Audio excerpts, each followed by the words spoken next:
Today's episode comes to you from the Blue Chew Studio. When you buy 2 months of Blue Chew Gold, you get the third for free with the promo code 83 weeks. You'll also receive an additional 10% off plus free overnight shipping on your first order at bluechew.com.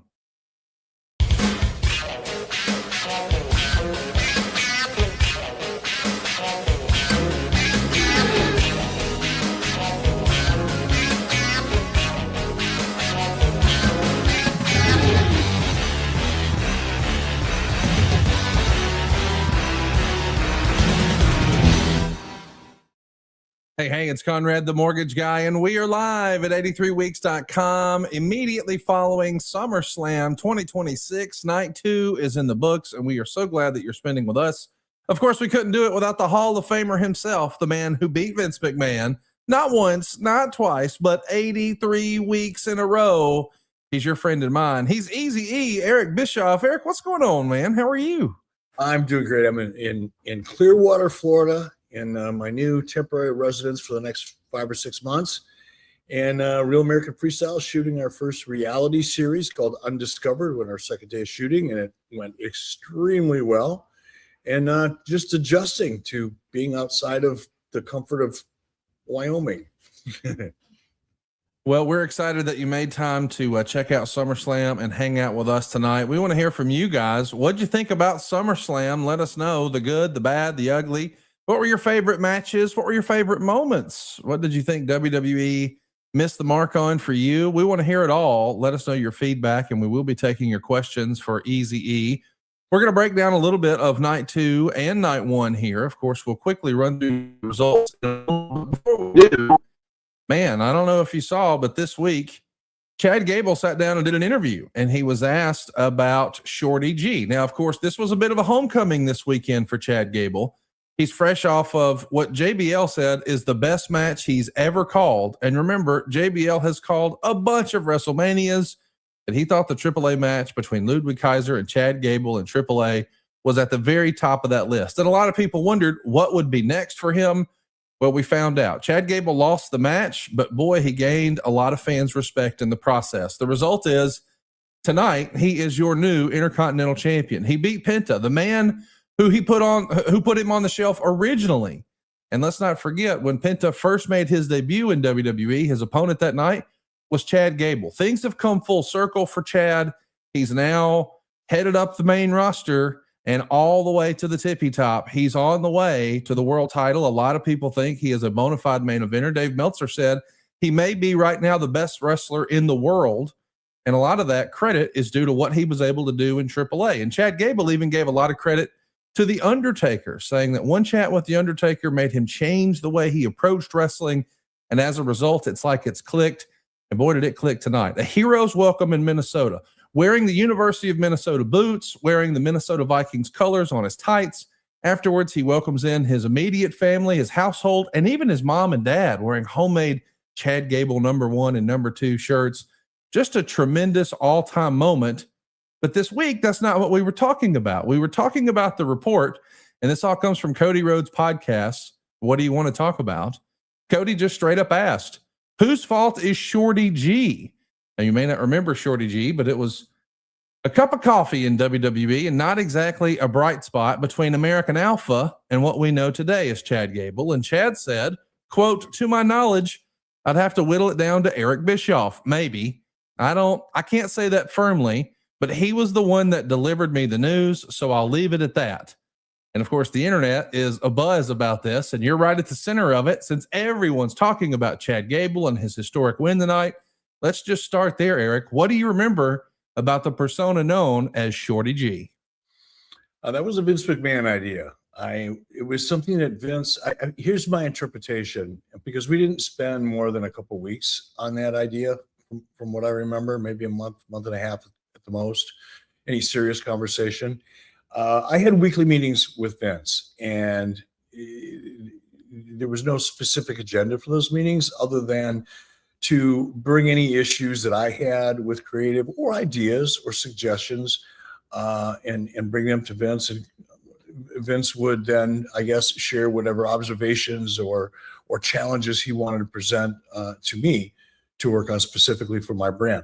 So it was a regularly scheduled meeting. And in one of those meetings, Vince said, hey, I've got an idea for Shorty G, or for Chad Gable. And I see him as this character. And he proceeded to lay out the character. And I think he even had some artwork previously done. Not 100% if that's the case. But I immediately went to the marketing department, because if you're going to create a brand, you take what I would do, take the basic idea, go to marketing, describe to them the personality, the character in as much detail as you can. Our department goes to work. They come back with 2 or 3 ideas. They would come back with those ideas. I'd kind of filter through them, the visuals, merchandise design, that type of thing, logos, brands, etc. I'd filter through the ones that I thought probably, would be the most appropriate based on our previous discussion, bring them to Vince. We'd kind of go through them, filter through them. I'd take his notes, go back to marketing. So that process went back and forth for a couple of weeks. And I think one of the steps that I took once we started narrowing down some of the ideas, again, Vince's idea, I'm there to execute based on my interpretation of his vision as it was. Brought Chad into it a little bit to get his input. And Vince liked that. Vince liked the talent, engaging and being part of the process. So obviously I agreed with that as well. And I engaged Chad a little bit, and I don't recall why. In fact, I think they probably walked away from the Shorty G gimmick shortly after I left. I don't remember hearing about it. But no, that was, were my fingerprints on it, of course. It was my show, but it was really a Vince McMahon idea. Probably the least surprising news we've ever heard. It always felt like a Vince McMahon idea. And even when Chad told the story, I felt like, that sounds like Eric was just the messenger. Is that fair to say? More than a messenger. I mean, I took the idea and developed it. So, right. Like I said, my fingerprints were definitely on it. It's just that wasn't my original idea. I didn't look at Chad Gable and go, I see him as this, underdog, collegiate, almost Bob Backlund-ish type of white toast milk bread baby face. I didn't see that. And I'm not saying that's what Vince saw. That's my interpretation based on, some of the conversation he had with me when he shared the idea with me initially. That's kind of what I think Vince saw in Chad, is to lean into his collegiate athletic background. It's not like it doesn't make sense. Obviously, the idea didn't work, and it might have been lame to begin with. It's a subjective thing. I would tend to agree with that, by the way. But I didn't get hired to vote. I got hired to help execute. So there you go. Well said. Love the way you frame that. As a reminder, Chad Gable was Shorty G from October of 2019 to October of 2020. His last 3 matches as Shorty G were all pinfall losses. He lost to Matt Riddle in 1:28. He lost to Sheamus in 58 seconds. And he lost to Lars Sullivan, whatever happened to that guy, in 2 minutes and 1 second. But thankfully, everything has changed for Chad Gable. A hero's welcome here tonight. A great story. He got a win over Penta. Did you have a chance to see the match? What did you think of Chad Gable this evening? I was so impressed. I mean, and happy for him too. I mean, obviously impressed. He's an amazing athlete. I knew that when I first was introduced to Chad Gable in WWE. There's no question he's an incredible athlete. And he's so good that you get used to him just being that good. It's not surprising when you watch it, because he's consistently that good. So I wasn't surprised at what I saw in the ring. He's already set the bar high in my mind, and he did again tonight. But what I really felt more than anything else was, envy's not the right word, but I appreciated how much tonight meant to him, how far his career has come. When you could have, suggested that maybe it was time to pull the plug, right? There just wasn't a lot of momentum. Chad doesn't fit the typical archetype of a WWE superstar, and to see him go from mid-card, maybe working hard at it consistently, to the position he's in. That's a cool journey. That journey and the, you know, the ups are great, but the downs are so valuable because it makes you really appreciate, be grateful for the next upswing. And I think that's where Chad is at. He, you know, he had a great amateur career in WWE, and I'm sure he was excited about that early on in his career, but I'm also pretty certain he got a little frustrated with the lack of trajectory, you know, and that story about, you know, one conversation with Undertaker kind of just shifting and tilting his perspective just enough to see a whole new opportunity in himself. Yeah. That's a story, and I love to hear it. And then you get to see it manifest in the ring, and, you know, bringing his family in and having a big win in his hometown, the University of Minnesota. I mean, all that stuff is like life-changing, lifetime memory stuff, not only for Chad, but for his family. No doubt about it. It's going to be one for the history books. Since we're talking about big family moments, I think we should just switch right now to night one and talk about what a great family moment it was for the Aldis family. Nick Aldis has not wrestled in around 3 years. He finally, after a 3-year layoff, had his dream come true. He wrestled in the WWE, but it wasn't a dark match. It wasn't a television show. It was a stadium event. It was SummerSlam against the guy who retired Goldberg and John Cena and AJ Styles all in the last year. So he took off the sport coat representing the general manager of SmackDown and put on the tights. I thought he more than delivered, but what I loved about this was it was such a family moment. He got a standing ovation, even in a loss, from the crowd. He brings Mickie James and their young son Donovan in the crowd. And of course, Donovan has been around wrestling his whole life, but this is the first time he's heard an arena chanting his family name. It's got to be just a really special moment for Nick, for Mickie, for Donovan. You know, when wrestling is good, man, I don't think there's anything better. And just the Nick Aldis story on night one and the Chad Gable story on night two and the inclusion of the family, I just felt it was a home run, man. Not only from a personal story standpoint, but even what the optics are around WWE. Like from a sponsor standpoint, who wouldn't want to sponsor a match like this? Now, that is a separate conversation because Chad Gable did have to do a mug root beer celebration.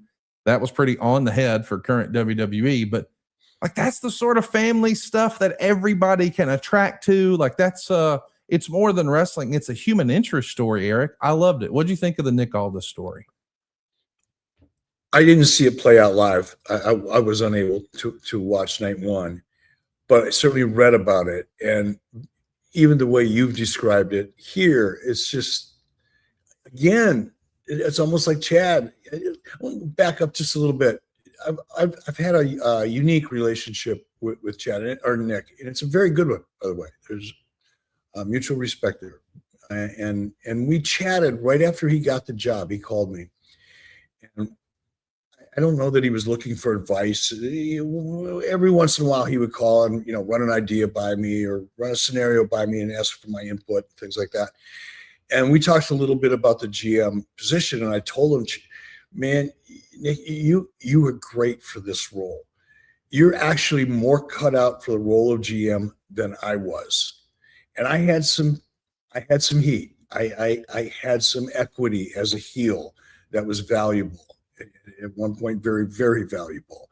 But Nick has more potential, had more potential. This is back in 2000 and whatever, when he first got the gig a couple of years ago. And he may have asked why. I don't remember the exact conversation word for word, but I pointed out to him that, you know, what did my character have as a general manager? He was smarmy, and he could leverage his power every once in a while, and, you know, play this, you know, the game, the shenanigans of a slimy heel-ish general manager. But I couldn't back it up. I would find myself in situations that I couldn't get out of, vis-a-vis Steve Austin, when I wrestled him in Montreal, if you want to call it wrestle. But I would get caught up in situations where my mouth, you know, wrote checks I couldn't cash, and then I'd end up just getting, you know, shit kicked out of me in the ring for 6 minutes. That's not really a wrestling match. Nick has the credibility and the potential to not only leverage the power of the position, but if you push him far enough, he could back it up. And that makes for a very interesting general manager character to me. And I don't think you want, and WWE has played it perfectly. I don't think you could have played it any better. I commend them for waiting as long as they did to pull the trigger on Nick finally stepping back into the ring. But to have that kind of in your back pocket, the fact that you could step up and go, and any rational human being that would look at Nick Aldis today and debate whether or not, he could go is nuts, right? He can go. So to have that kind of character leverage, as well as all the other tools in the toolbox. And I watched him tonight, replay, watched him. His performance was outstanding. He was really good. He's got the little things down so well. And obviously the camera loves him. But now he's still got that power in his back pocket. And his role as a general manager will broaden he's broadened his creative options as a general manager, which means he's got more years ahead of him. I can't wait to ask you the follow-up question, and I'll ask the audience now. If you were Nick Aldis, what would you want to do? Would you want to try to campaign and try to wrestle more? I mean, he is a former TNA world champion. He is a former NWA world champion. He's only 39, which means respectfully, he's younger than the entire main event scene of WWE right now. So there's still a lot of gas left in the tank. He looked phenomenal, but it does feel like, if you're a GM, maybe you've got more longevity, more job security. So I want you to think about that and let us know in the comments below. And Eric, I want to ask you first, but first I can't wait to ask you about Larinco. Larinco is a sponsor here for us today, and I'm absolutely delighted that we can tell you about it. I've actually got a box right here. I actually keep it on me. I keep it at the office. I keep it in the car. Here's what's cool. It comes out. It's a little cube, and bam, you're good to go. What you're going to love about Larinco is it's better for you chewing gum. And recently I've learned a lot about the importance of dental health. A ton of what we eat and drink, things like coffee and tea and acidic foods, they can really do long-term damage to your teeth. So I'm leveling up my chewing gum routine with Larinco. This actually makes your teeth stronger every time you use it. And the reason it does that is because Larinco actually has the same mineral that your teeth are made of to support daily enamel health. Larinco does this using nanohydroxyapatite. That's the mineral that the enamel in your teeth is actually made of. They do this to strengthen your enamel and repair the damage. It comes in a lot of great flavors, and they even have a really cool, great fluoride-free toothpaste. They've hooked Eric and I up with the gum. We're both huge fans. You're going to love that it tastes great and it lasts a long time, but you're really going to love that Larinco gives you a brighter smile. It's plastic-free. Whenever I use it after a meal, I notice that the gum gets the saliva going to help rinse away the debris. It also feels like my teeth may be less sensitive to hot or cold. Either way, it just feels good knowing I'm helping my teeth stay strong and healthy every time I use it. I think of it as like a totally effortless way to make sure you're taking the best possible care of your teeth. And right now, Larinco is offering our listeners up to 50% off at buylarine.com/83 weeks.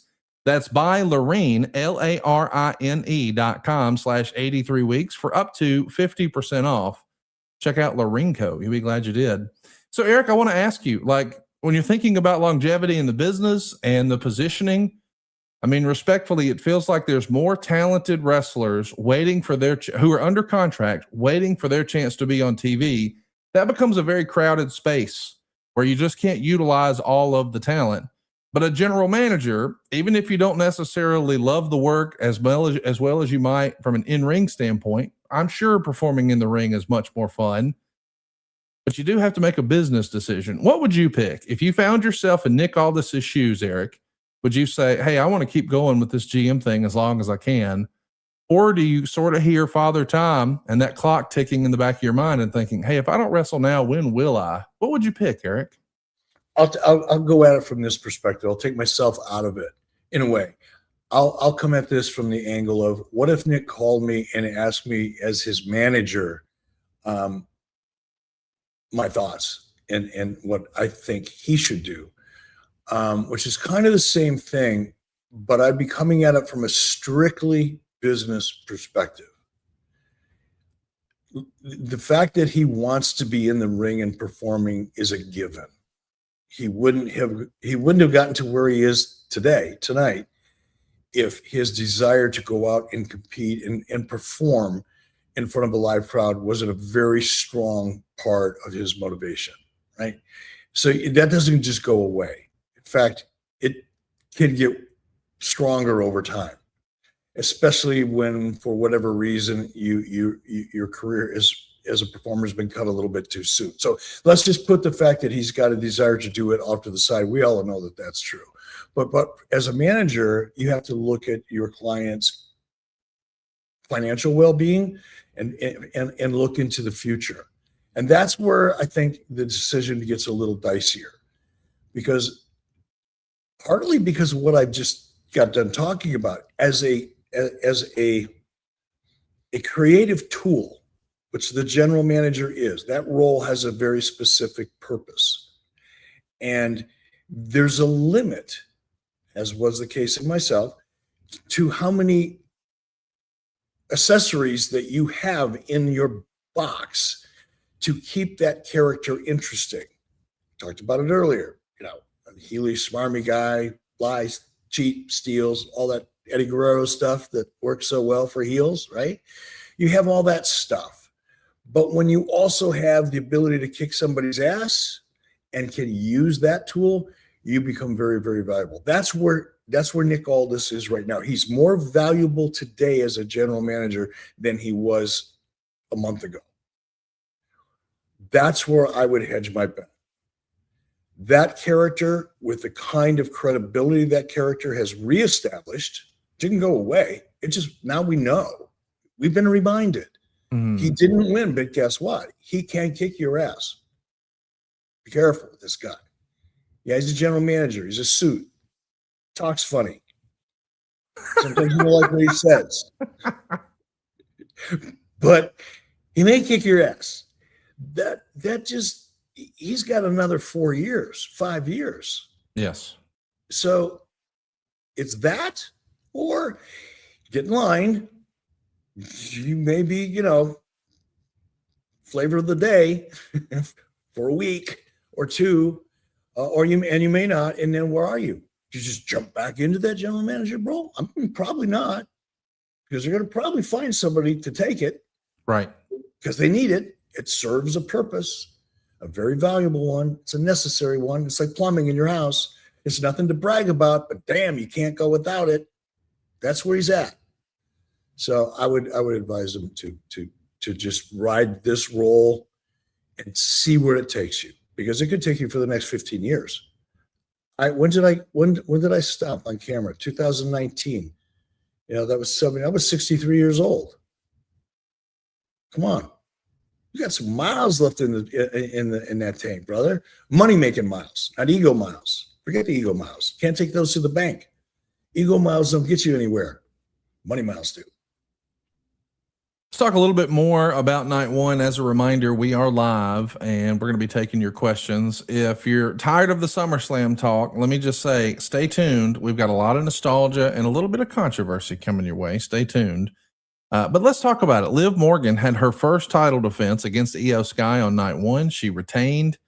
There was a 6-man tag with LA Knight, Royce Keys, and Solo Sequoia against Jacob and Jacob Fatu and Jimmy and Jay, the Usos. But the baby faces, I guess is what we'll call them, they got their hand raised. This is the first major PLE since the Royal Rumble for the former powerhouse Hobbs. We know him now as Royce Keys.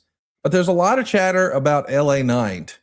And I want to ask you specifically, where do you think LA Knight is in terms of the WWE hierarchy? It feels like a lot of people would point to 2 years ago and say, hey, they were getting him ready at SummerSlam 2 years ago to move up to that main event spot. It hasn't happened yet. He finds himself on the second match in a 6-man. Do you think WWE sees LA Knight as a singles breakout star, or are they using him kind of where they think he belongs, in your opinion? That's a tough one to figure out. It seems like, he's still very, very popular. He's got a strong, base, a lot of equity. You hear the reaction. You can see the traffic in social media when he's involved in anything that's remotely meaningful. So you know his fan base is definitely still there, and you hear the reactions whenever they do use them. So you know it's like right there. Well, why aren't they doing? They haven't done more with it. It just seems like it's just a gold nugget sitting on the side of a mountain, and it's just sitting there waiting for it to be picked up. But they get close to it, they start moving in that direction, and for whatever reason they don't pick it up and run with it. So I don't know what the thinking is. I don't know why. He's an interesting character with a strong base. The audience seems to want it. Why not give it to them? But if I'm looking at it, to answer your question specifically, I think they see him as an upper mid-card guy because that's the way they're treating him. It's hard to disagree with that. And I want to know from our listeners, because I've heard two schools of thought on this. I've heard some people say, oh, he's just doing a caricature, or he's doing cosplay, or he's a tribute band. I don't know if I necessarily agree with that, but I see a whole lot of really hardcore LA Knight fans on social media sort of banging the drums. Let us know what you guys think. Do you think LA Knight could be a top guy? This becomes a talking point again today, because after night one, Triple H was asked about something about Damian Priest, which is awfully similar in the SummerSlam post show. It was really about some of the same talent being in the same spots, the top spots. Here's exactly what Triple H said. Look, I get that. If you're the guy that wants to take the spot, it's frustrating when there's guys above you that have the spot. And that's the thing. We're in a period of time where there's a lot of top performers in top spots that have over time earned those spots and are selling tickets and are incredibly popular. So you really have to do something. The narrative of it's my turn, I've been here for a while, there's no turns. That's not how it works. You earn a spot, believe me. If somebody is getting over more than somebody else, we move that person into the spot, move the other person down. But it's not just that. It's not just whether or not they're getting a loud crowd reaction. Are they going to be good in the spot? Are they going to hold up their end of the bargain? Are they going to screw it up if we give it to them? Are they going to make a mistake that we regret? There's all those things factored in. The right human being, the right position. And I love the fact that sometimes talent are like, well, it's frustrating. Great. That means work harder. Get yourself out there. Figure it out. Figure the way. Figure out how it gets done. I've seen a million talents succeed because of what they do, not because of storyline or creative that gave them the spot. 99% of the time in this business, the person that gets over it gets the push. That's how it works. That's how it's supposed to work. You go do you, then we follow it, because otherwise, most of the time, they will choke on it if it's not what the fans believe in. Big believer in, if you want the spot, go take it. It's all there for anyone to take. Whenever anybody says, I don't know why I'm not in that spot, are you more over than Cody? Are you more over than Roman, Punk, Liv, Io, the people in that spot? Get there. Make the crowd react. Whenever you make it happen, that's all we're here to do for. I love that mentality because I think it makes people work harder. And if they're not willing to work to get the spot, then you shouldn't have it anyway. It's hard for me to read that or hear that and not think about LA Knight. Because if you think back to one of those episodes of Unreal, we see where, for whatever reason, Triple H didn't like something that LA Knight did. And they chatted about it in the gorilla area. And a lot of people are critical of that, saying it made LA Knight look less than. LA Knight has never told his side of the story and says he's not going to because it does him no favors.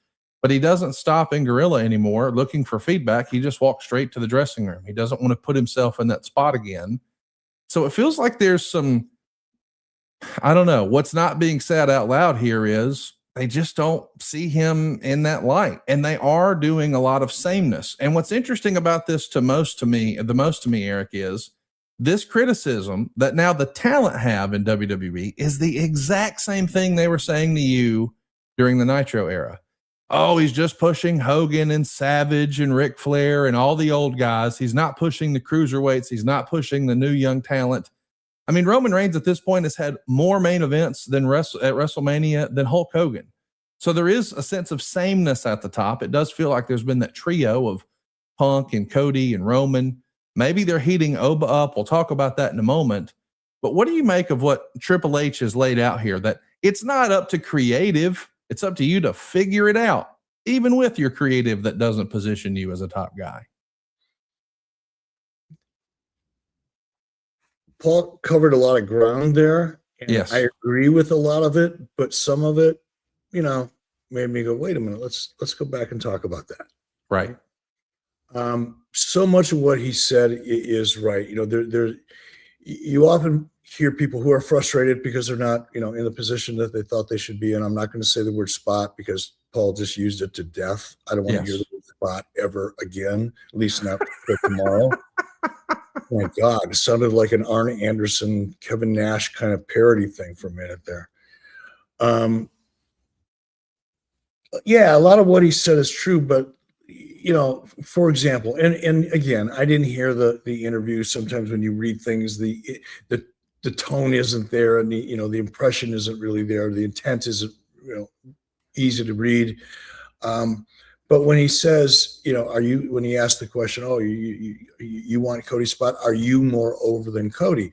Of course not. Nobody is. Nobody is working for that spot currently is more over than the person in that spot, because you have to be in that spot to get over, right? Or not to get over, but to be over. For me to want Cody Rhodes' spot, according to Paul, I would have to be more over than Cody Rhodes currently in that spot. It's not realistic. That part of it made me go, huh? Yeah. But the rest of it, you pretty much agree with, because I often would hear guys that were frustrated, they weren't where they wanted to be. And it's like, you just got to get the push, man. Why is he not giving me a push? It's not the push. Yeah, the push is a necessary part of the equation, just like being in the role is necessary in order to maximize your popularity, right? You're not, you'll never be as popular as a potential star as you are as a star. It's the best way I can say it. So that part's unrealistic. But to Paul's point, I think really what he's trying to say is, if you put in the work and you find a way to get yourself over, you're going to get an opportunity to take that spot. But you have to do the work. It's not like somebody's going to look at you and go, oh, that's the perfect look. I like this guy. He's, we have fun. We, got a lot of things in common, blah, blah, blah, blah. I'm going to put the machine behind him and give him a push. It doesn't work that way. It would be easy. That's like a factory. You're not making cookies. It's not a cookie factory. You can't just throw the stuff in the cookie machine and turn up the heat and spit out good cookies. It's not that. This is more art than science. The idea that you just look at somebody and say, they've been here for 10 years. They work really hard. They show up on time. In fact, they're early. Every day they show up at work, they show up early. I'm going to give this person a push and make him or her a star. Nope, it doesn't work that way. But if you're out there and you're finding ways to get yourself over, if you're coming up with ideas, not for yourself, but for other people, anybody can get themselves over. Duh, that's easy. In some ways, in terms of creating angles and stories, ideas, because everybody that would come to me came to me with a story for them. What does that do to your opponent? How does that help your opponent? How does that help the company? How does it sell more merchandise? Come at me with that conversation while you're going out there and working your ass off and trying new things, coming up with new ideas for finishes, whatever it is. That's how you get an opportunity to take that spot. Not somebody looking at you and going, you're the one, go do it. I'm going to push you to the moon. Not so much. Seeing a lot of chatter in the live chat about LA Knight. I, for one, just don't think they're going to pull the trigger on him with WWE. It feels like a lot of times we say this in wrestling, in business, hell, just in life. Timing is everything. And it feels like if they were going to do it, Eric, it may have already happened. I'm not saying the moment is past and they won't have other opportunities, but it's hard for me to imagine that he's going to go from the second match on night one in a 6-man to, okay, now he's beating CM Punk for the world title next month. I think we're a ways away from that. You know what, though? I don't want to spend too much time talking about this, because this is kind of like dirt sheet sewage bullshit. And I don't want to comment on things directly on things I don't know firsthand. Sure. But and I'm going to say if the report that you read is true, and if there's a situation where LA Knight is going out there performing, walking through Gorilla, not getting feedback, not engaging, and just walks on by, then I'm not surprised he's not getting that opportunity. That's a different issue. That has nothing to do with his ability. That has nothing to do whether he's over or not over. That has nothing to do with whether he's capable of holding on to that spot. And he fits all of the other criteria that Paul laid out. But if he's got an attitude, look, sometimes you just gotta do it. You've gotta suck it up. And you've got to admit that you're not the only one at this party, and you've got to collaborate. And if he's not willing to do that, or he's got a chip on his shoulder, that explains a lot. I hope that that's not the case, because that young man is wasting a great opportunity. I really, really hope that's not the case, and it's just dirt sheet rumor mill bullshit. But if it's true, I hope he addresses it. I don't mean to cut you off, but I pulled that directly from an LA Knight interview. I mean, LA Knight said that into a microphone in front of a crowd. That is the way he feels. And I'm like you, every decision that you make either gets you one step closer to your goal or one step further away. And if your goal was, hey, I hope they actually do something with me and push me, going out and saying, I'm not soliciting their feedback anymore. They can come find me if they want to talk to me. I don't know if that gets you closer. I'm absolutely sure of that, because that's a breach of trust. Yes. To me, I'm going to tell you how if I had somebody working for me like that, they wouldn't work for me. I don't want that relationship. That's toxic shit. That's catchy. I don't want it. I don't want anywhere near it. It takes the fun out of what should be. This is a fun freaking job. Is it hard? Absolutely. Sometimes I watch these guys and these women, and after 30 some odd years in the business, I'm still amazed that they can go out there and do it for years. Boggles my freaking mind. But man, I hope he smartens up. Well, I don't think that Triple H has a hard on for him, but you could have one for anybody. Thanks to Blue Chew Gold, it's time you measure your days in minutes or hours, or maybe you don't measure in minutes and hours. Maybe you start measuring in boners and rounds with your lady, all thanks to Blue Chew Gold. Blue Chew Gold is better sex in a tablet, boys and girls. They've combined 4 ingredients into one powerful solution. 2 ingredients to get you ready physically, 2 to support arousal and desire in the brain. It works fast and it lasts. Now guys can have a complete experience in the bedroom with Blue Chew Gold. There's a reason Blue Chew is the #1 brand for better sex. Go experience it for yourself right now at BlueChew.com.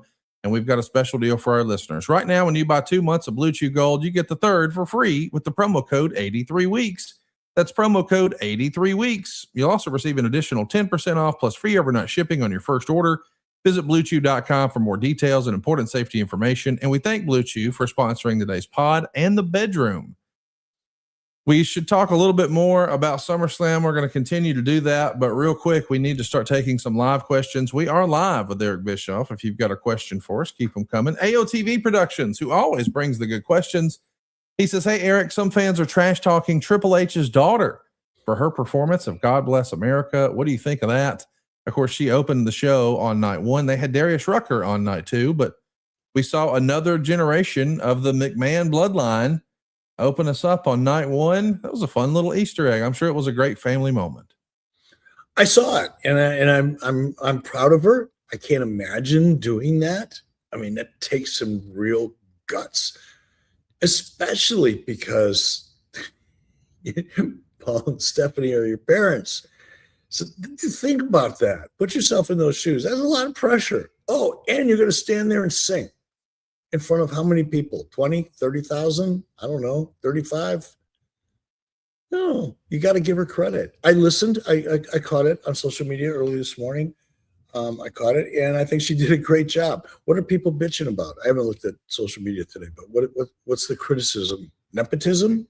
Yeah, I think it's just standard WWE, hater stuff. I mean, listen, I understand if you're going to try to pick apart anything, have at it, have fun if you want to do your trolling or whatnot. But the idea that you're picking on a minor, I mean, a child who's singing "Good God Bless America," what are we doing? Like, who cares? High five all around. Let's get to the matches. I don't know. Maybe it's a little silly.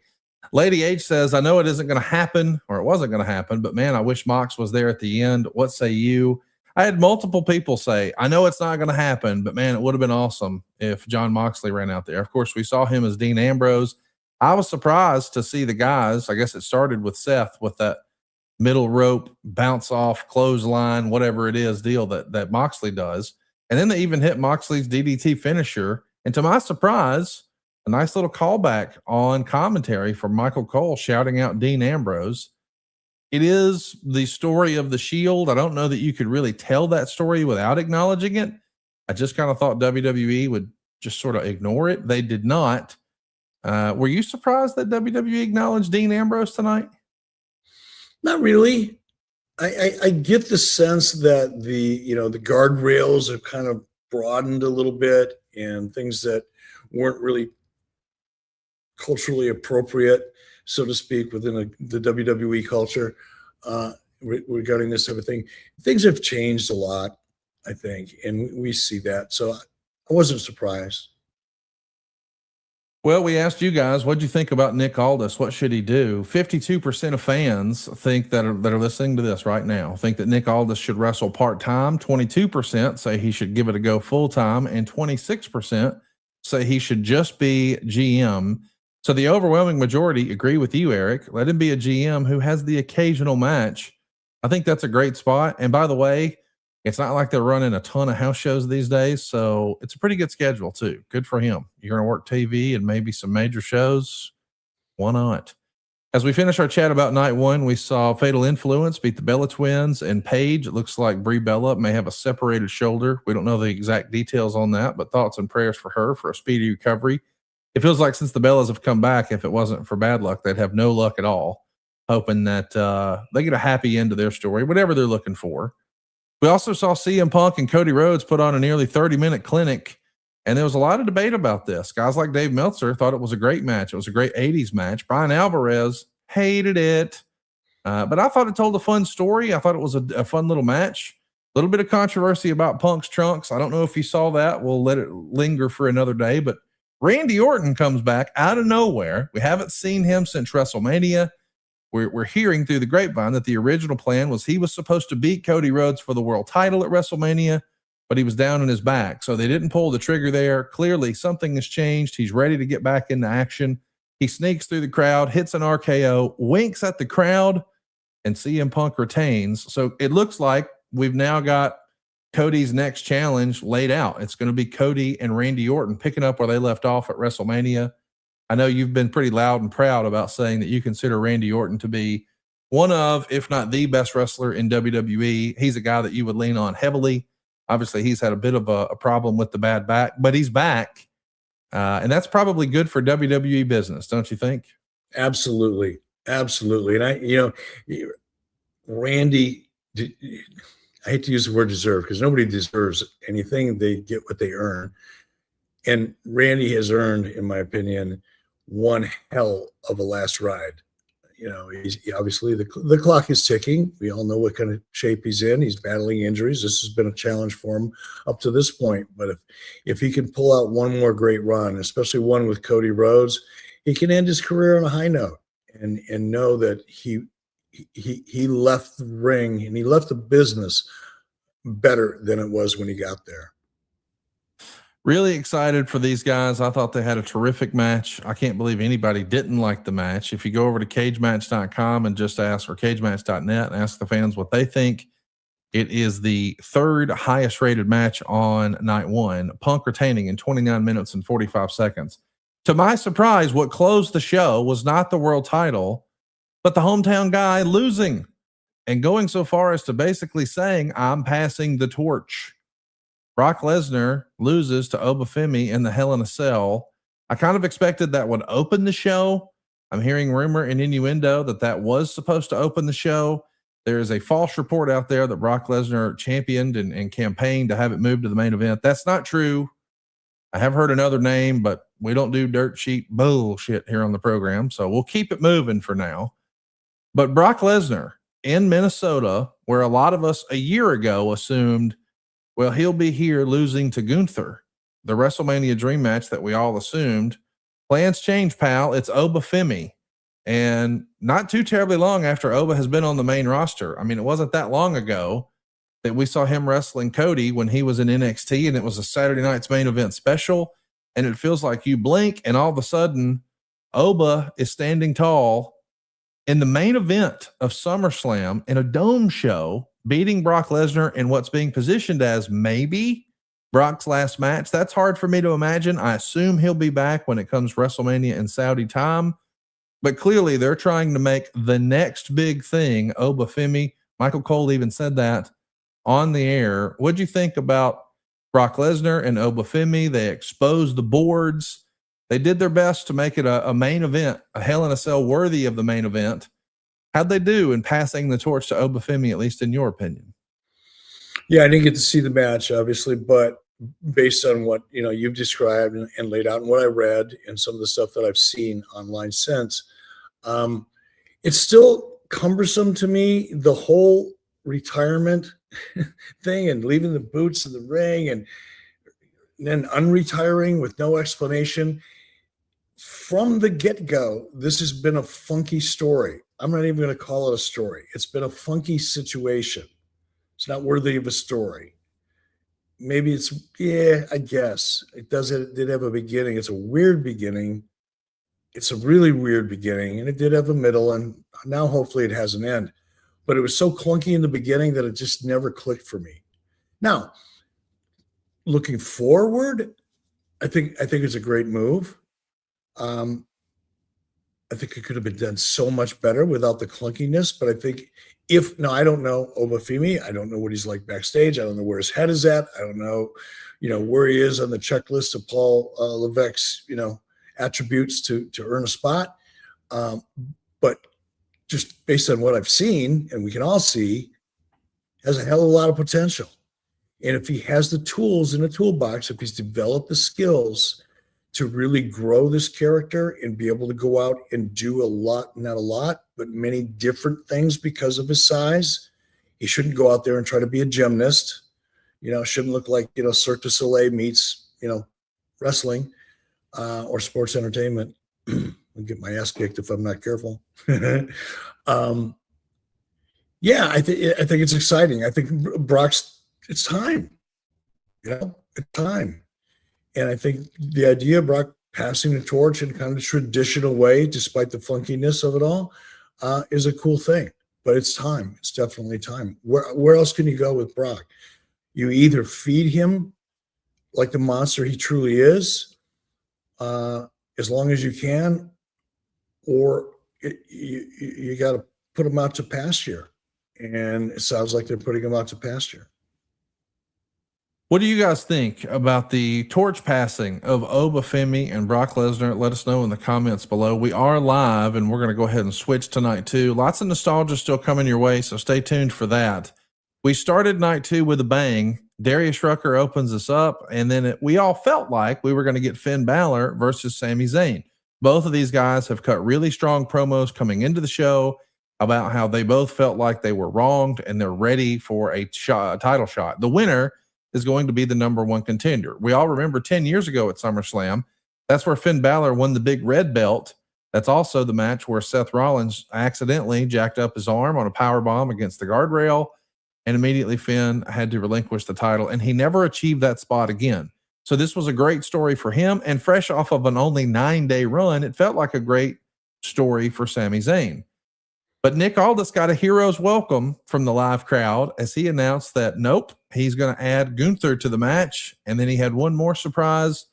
After what feels like 15 months or more, Kevin Owens is back, and he got a hero's welcome. He had major neck surgery. There was some discussion about whether or not he would wrestle again. He comes out, and man, people were shocked. They were excited. There were women in the crowd crying. And what do you know? Kevin Owens wins. Kevin Owens, of course, is now the number one contender for CM Punk's title. These guys have been cutting promos against each other and talking about each other going back to their Ring of Honor days. And that means like 20 years ago. So this is a long time coming. Now it looks like it's finally going to happen on the main roster. I can't tell you how excited and happy I am for Kevin Owens, the real guy, to know that not only is he able to do what he loves again, but he's able to do it in the main event against CM Punk. This was a great story. And I know that WWE's been taking some heat, man, on the internet wrestling community. People don't love the TV show. They don't love the monetization of everything. They don't love the flow of it. There's not enough wrestling. there's a lot of parroting of bad stuff about things they don't like about WWE. But man, this Kevin Owens story, it's another incident over the weekend where I'm like, man, they got it right. That was awesome. What'd you think? I loved it. WWE, despite the internet wrestling community sewage flow and opinion about WWE, I don't know how you could look at what we saw tonight, the magnitude of it, the success of it, in every measurable way, and feel like you have any real insight into the industry or an opinion that actually matters to anybody other than, you know, whoever's in your mom's basement with you, and look at WWE and be critical of it. Are there issues that exist that are part of the business? Guess what? If we don't monetize this product, you don't get this product, you knucklehead. How do you think this product exists to the extent that it does? Where does the money come from if it's not monetized? So anybody that if you espouse that position and complain about the monetization of the product, then don't watch it, because it won't exist if it's not monetized. Get over yourself. I don't know, what else was the rest of the question? Kevin Owens, he's back. Oh, He's the Kevin #1 Owens. How contender. can I forget Kevin Owens? Here's what WWE is masterful at. Masterful at creating moments. Everything that we've discussed tonight thus far, for the most part, have been really emotional moments. Those moments, whether they're part of a finish, or they're a surprise like Kevin Owens, or a feel-good moment like Chad Gable, these moments are what keeps bringing people back to this product. It's so funny that we're talking about this. Lori and I were watching the first, few minutes of the show together before she decided she had something else to do. And while we were watching it together, we're both kind of looking at each other going, man, this is, if I would have gotten snatched by an alien spaceship and taken to, Jupiter or some shit for 15 years, and then come back, and the first thing I do is sit down and watch SummerSlam tonight, I would be like, wow, it's really gotten a lot bigger, but it's the same old stuff. There's nothing new going on here.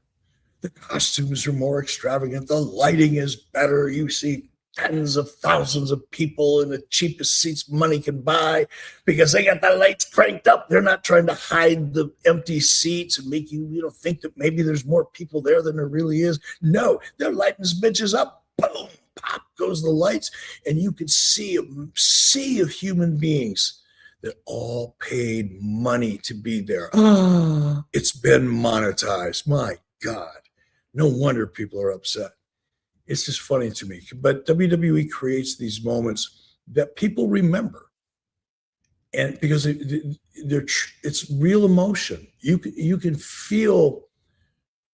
You're happy for Kevin Owens. You're excited for yourself because you remember how exciting and how much fun Kevin Owens can be. That's what you're excited about. And the fact that he was a surprise turns up the volume even more. Those kind of moments are so special.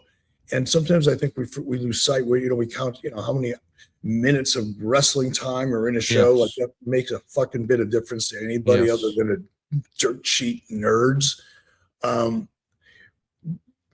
Man, it is a phenomenal product in WWE. There is nobody better than WWE at creating those moments. I don't think Steven Spielberg or Tyler Sheridan could do a better job of creating emotional moments with a live audience the way WWE does. I think it's impossible.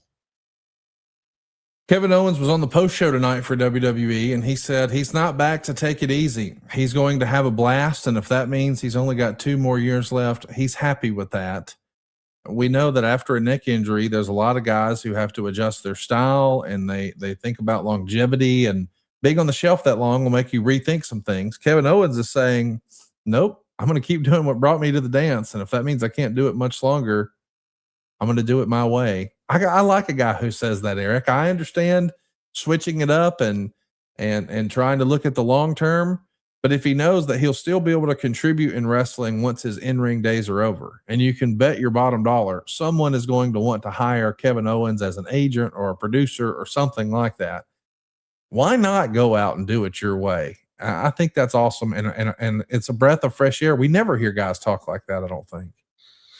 I like Kevin a lot. I got a chance to work with Kevin quite a bit during my short stint in WWE. Kevin was involved prior to me getting there in 2019. Kevin was involved in a storyline with Shane McMahon, and there was pressure to keep finding ways to make that story continue. It had been going on for quite some time before I got there. I don't even know how long before I got there, but the story had been played out quite a bit, and there was pressure to keep it going and find new ways to do it. And it was frustrating for everybody involved. There's a fly just dive bombing me here. I hope it doesn't show up on camera. It looks janky as hell. But they had tried a lot of things to continue the story. There was just a lot of frustration. And that's the situation that I got to know Kevin in. He was extremely frustrated. Vince had a very negative view towards Kevin at that point in time because I think Vince was frustrated.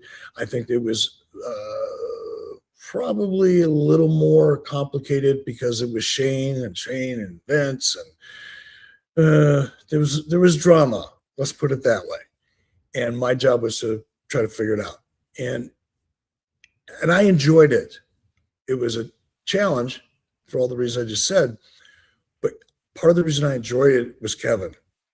Because as frustrated as he was, and had a right to be, honestly, in fact, if he would have known some of the things that I had heard, he probably might not have been as willing to keep trying.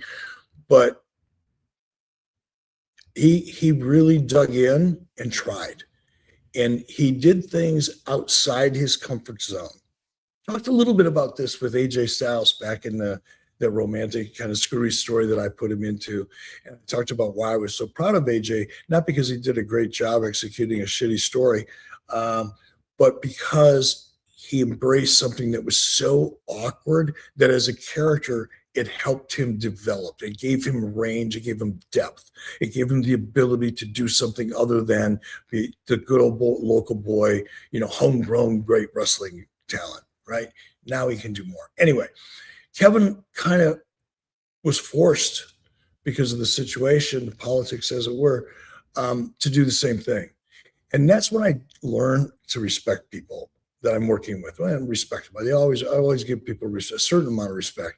The rest has to be earned. But I respected Kevin right away. But when I saw him break out of his comfort zone to try to execute the vision the way it was being presented to him, he ratcheted up the respect a lot.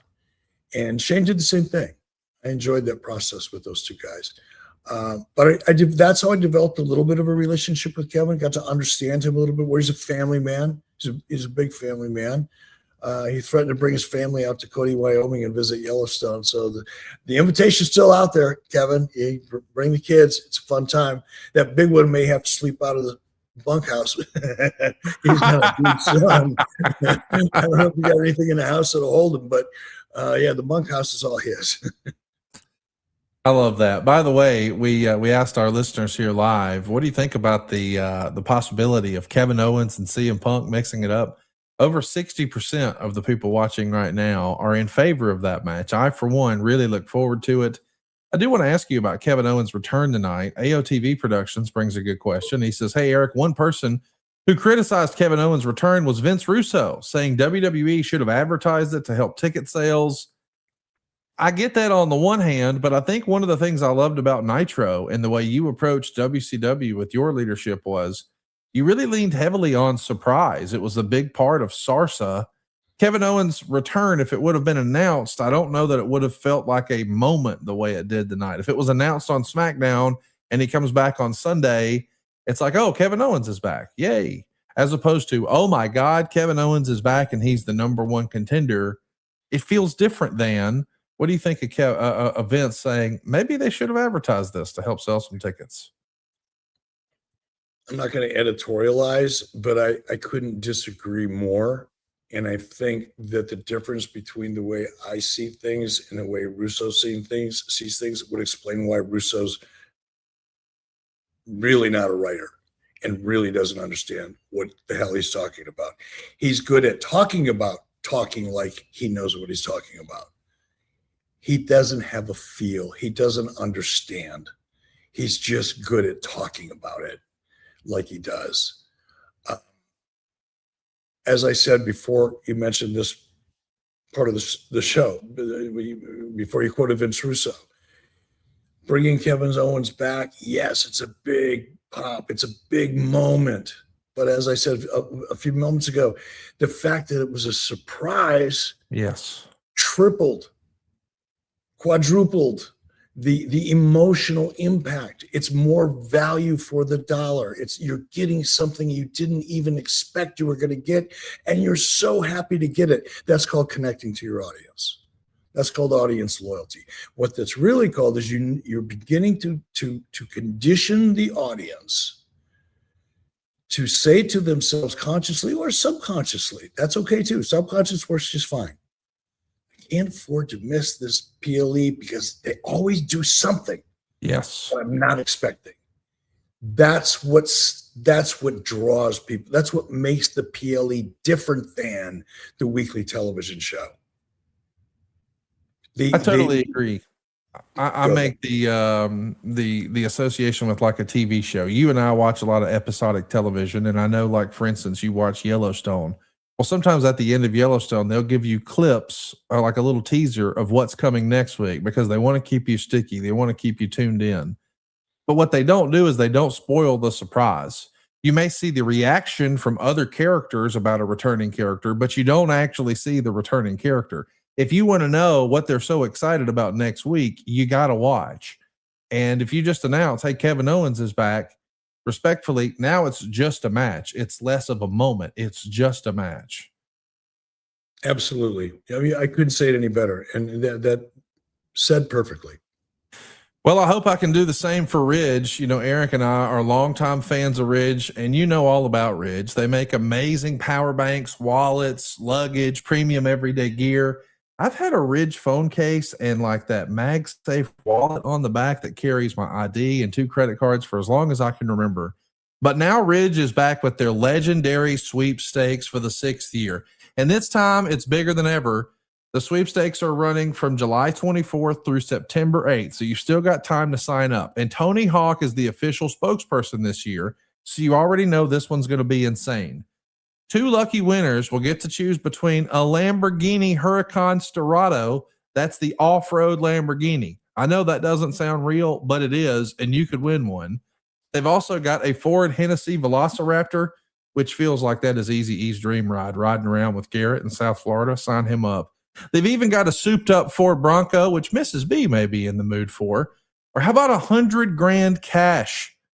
I can't wait for you guys to check this out. There's only 1,500 of these Huracans that have ever been made, this specific model, and you could have one of these. I can't believe it's real, but the first ever off-road supercar, a naturally aspirated V10, 610 horsepower. Imagine pulling that around your town. That Velociraptor, that's a giant pickup truck with 558 horsepower in a twin turbo. Think all-American muscle car, but somehow in an all-terrain truck. And how about the Ford Bronco? It's coated in scratch-resistant Kevlar armor, riding around on huge 37-inch off-road tires. But here's the best part. You can enter completely free at Ridge.com. There's no reason not to enter. Why not take your shot? And if you want to boost your chances, you can earn additional entries by picking up Ridge gear during the sweepstakes. Whether it's one of those power banks, the wallet, the luggage, anything you've had your eye on, you'll earn extra entries in your purchase. What you're going to love about the power bank is it's built for modern life. You've got Lightning, USB-C, wireless charging, built-in cables, MagSafe compatibility, and you can even do up to 3 full phone charges on one power bank. Ridge 2.0 is their most refined wallet yet. It's 10% lighter. It's more modular. It's designed to pair perfectly with their new tracker card. And the new tracker card works with Apple Find My. So you can track your wallet, ring it when it's nearby, and get alerts when it moves out of range. Ridge has a lot of new colorways and collections. You got to go check it out right now. And no matter what you pick, Ridge has free shipping, a 99-day risk-free trial, and over 100,000 5-star reviews. If you're ready to upgrade your wallet and maybe your ride, well, for a limited time, head on over to ridge.com and use the code 83weeks at checkout. That'll get you 10% off your order and a chance to win Ridge's biggest sweepstakes ever. A Lamborghini Huracan Storado, a Hennessy Velociraptor, a Ford Bronco, or $100,000 in cash. No purchase necessary to enter, but every dollar you spend gets you more entries. That's ridge.com and use the promo code 83weeks. After you purchase, they're going to ask you where you heard about them. Please support our show and tell them that we sent you. Eric, I want to talk about the next match on night 2 here. It's Baron Corbin. He's back, and he beat Trick Williams for the United States title. A lot of people felt like Trick Williams, since he's been called up to NXT, he's been featured with a platinum performing rap artist as a manager in Lil Yachty. He's got a custom United States title. You see Baron Corbin holding it there. It's got the fuzzy belt on. It felt like, hey, Trick is here and he's going to be a top guy. Baron Corbin beats him for the belt. And I saw some fans belly aching online, and I asked myself, is this because we wanted Trick to have some adversity to overcome at the U.S. title? Or do you think they may actually take a flyer on him and see if he can swim in the deep waters of the main event of WWE already? On the one hand, it feels awfully soon, but then I take a look at what they're doing for Obafemi and I wonder, is it? What's next for Trick? Will he overcome this and get the U.S. title back? Or does it make more sense to see if we can move him a little higher up the card? I think if there's potential in him and they want to see if he can really get to the next level, he'll have a better opportunity chasing that title than he will holding it. Chasing a title is always an easier story to tell, in my opinion, than it is to crank out meaningful heels. When you have to feed a babyface heels in order to keep that baby face over, there's a certain point where the heels that you have left don't really matter anymore as much as needed, is a better way to say it. So I think if they see potential in him, his journey as the next level babyface chasing that title could work. I guess that's what this next phase is for, is to find out, can he grow? Can he hold on to it? Can he grow? Can he get over even more at a higher level? We'll find out. We want to know from you guys, what would you like to see next for Trick? Do you want to see him recapture his U.S. title? It's been a while since we've had a good feud for the U.S. title. Or is it time to see if Trick can swim with the big fishes in the main event? What would you do next with Trick? Let us know in the comments below. And let's talk about the next. It feels like it was just loaded with them all weekend. Feel good moment of the weekend might actually go to Chelsea Green. Somehow, some way, she defeated the 15-time world champion Charlotte Flair, the former world champion Jade Cargill, the former world champion Tiffany Stratton, and the former tag champion Lash Legend. She climbed the ladder, and she is now the interim champion. This is a big moment for Chelsea Green. If you followed her career from TNA, she absolutely knocked it out of the park as a crazy hot mess there, the jilted bride. She was stealing the show on Impact. She gets a bite at the apple in NXT, starts getting some progression, gets hurt. She's on the shelf. She comes back, gets some more momentum on the main roster. She gets hurt. She's on the shelf again. She comes back, gets even more. She gets hurt again. And it wasn't that long ago, there was a big debate and discussion about her on the WWE Unreal series. Road Dogg was seen advocating for her. Triple H sort of said, well, then where do we go with her? She's out of opponents.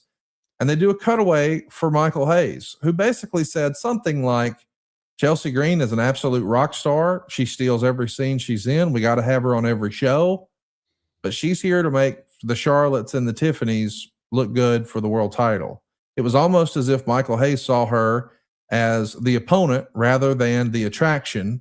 And just like her husband, 10 years prior to this, it was Summerslam or WrestleMania actually in 2015, when he climbed to the top of the ladder in Dallas and won the Intercontinental title. And now 11 years later, his wife does the exact same thing. She climbs the top of that ladder. She pulls down the women's title. Chelsea Green is your women's world champion. And in the post show, you'll love this. She did an interview and she said that she dedicated her interim world title win to Michael P.S. Hayes. I love Oh, this that's story. awesome. That's Great awesome. stuff. What'd you think of this one, Eric? I liked it. I got to be honest. I didn't like the match. It's just too clunky. It's a spot fest with gimmicks, and you know how I feel about matches like that. That being said, the crowd was addicted to it. They were getting just dopamine pop after dopamine pop after dopamine pop because the audience is somewhat conditioned to sell, what appears to be big moves. You throw somebody up against a chair like that's supposed to be some devastating move. And I look at it and I go, oh, they're not going to pop for that. And of course, it's like, they've never seen it before. It's like when we see people go through tables. How many people have gone through tables? And people still get crazy for it. So I think some of it has just been part of embedded in our DNA and wired our brains, our neural Pavlovian. pathways to automatically react in a certain way when we see somebody going through a table or falling off a ladder. But whatever. I don't like the match, but I like the ending. I like the emotion. I like the moment that it created. And I agree. I understand why they're doing this with her and why they stuck with her through the injuries. Because she does have that special kind of it. It's an energy. She's a force. She gives energy. She brings energy in, and she elevates everybody in the room in the process. So good for her. I hope that they keep in a role that she can stay healthy with and enjoy the ride. I hope she gets to keep that belt. It was a replica belt, but it's going to be one of the most famous women's belts in history. What a moment for Chelsea Green. Triple H was actually asked in the post-show presser what were the biggest moments of the weekend, and he kind of felt like you and I did, I think. He said Nick Aldis, Kevin Owens, and Chelsea Green. Notice those weren't necessarily about matches or titles so much. They were about moments, and 2 of the 3 of those had the family, and even Chelsea Green climbs down the ladder, goes ringside, plants a big smooch on her husband, Matt Cardona. Just a fucking awesome wrestling moment. Great moment for all involved. And shout out to the ladies. I know you weren't necessarily a fan of the stuff, but my wife, who doesn't normally love women's wrestling, thought they all looked terrific. They were all in phenomenal shape. They had fantastic costumes. I thought they told a fun little story. And speaking of story, probably going to be the worst reviewed match of the weekend, but it was fun, and that's what it was supposed to be. Danhausen versus Dominic Mysterio for human monies on a pole. I know some people say that this sort of thing makes WWE look bad. It looks silly. It looks goofy. But that's kind of the idea, I think. We've talked about this recently on the program. These Danhausen matches are, by and large, for children. I mean, kids are going to absolutely love it. But I can't wait to hear as you rub your face what you thought of the human monies on a pole match, Eric.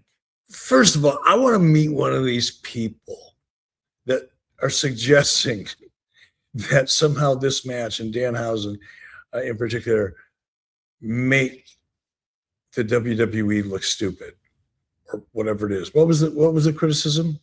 Well, I just know that listen, if you take a look at this match and then you compare some really hard hitting stuff that you see in other parts of the show, it's like, okay, are they kind of making a mockery of wrestling? And I understand that some people who want to watch their wrestling and take it very seriously, it's not for them. But as a reminder, Danhausen is one of the most over characters, not just in WWE, but in the world. I mean, I'm not even talking about in wrestling. Like, this guy has been all over ESPN. He's got huge lines everywhere he goes. The merch is a money printer. He's got to be on the show. He's got to be featured. I think it's okay that he wrestles. It's okay that we have some comic relief. I think Bruce Pritchard used to call this a let me up match. And once upon a time, it would be the ladies who would go out there when they were divas and they'd have a 2-minute match that was kind of a nothing burger. Now the ladies have a decent amount of time and a huge reaction in a very special moment and a title change in a freaking ladder match. So the let me up is now Danhausen and little people. What'd you think? We talked about this many, many years ago on this podcast. We've been doing this for a minute. I think it was Dusty Rhodes. Who knows? But I always attribute it to Dusty. Wrestling is like a buffet. You've got to have a variety of things to offer in order to attract the largest potential audience or customers in the case of a restaurant. You've got to have great vegetables. You've got to have great seafood. You've got to have meat. You've got to have chicken. You've got to have a great, variety of vegetables. Just all that different stuff, because not everybody likes what you like. You may own the restaurant and you may love a certain kind of food. And you may think everybody out there loves the food you love as much as you love it. And by God, it's all going to be made the way you make it. Okay. There's probably 20% of the potential market out there that likes the same thing you like. There's probably another 80% that like a lot of other different stuff. So what are you going to cater to? You're going to cater to the smallest denominator in the audience, the smallest percentage of the audience? Is that your goal? To find that small little target and try to saturate it? Or is your goal to build your brand by broadening your audience and bringing more eyeballs and relationships to your brand?